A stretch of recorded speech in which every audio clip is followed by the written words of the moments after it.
మీకు తెలుసుకుంటలేదో గుంటూరులో ఉన్న దైవజనులకు, సంఘ విశ్వాసులకు, క్రైస్తవులకు తెలియపరిచే మాట ఏంటంటే ప్రతి ఒక్కరూ వెలుగు దూతను గుర్తించండి. వాడు మోసం చేస్తాడు. ఏం చేస్తాడు? మోసం చేస్తాడు. మోసపోకుడి. దేవుడు వెక్కిరింపబడడు.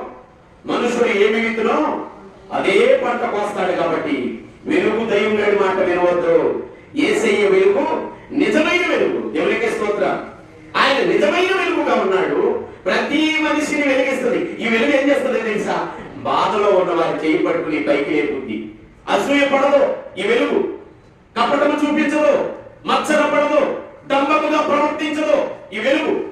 ఇది దేవుని వెలుగు. ఈ పరిశుద్ధ గ్రంథములో ఉన్న వెలుగు. ఈ వాక్యాన్ని పఠించే వారికి, పరిశుద్ధాత్మ శక్తి కలిగిన వారికి, దేవుని జ్ఞానమును వివేకమును పొందుకున్న వారికి మాత్రమే ఈ వెలుగును గురించి తెలుస్తుంది.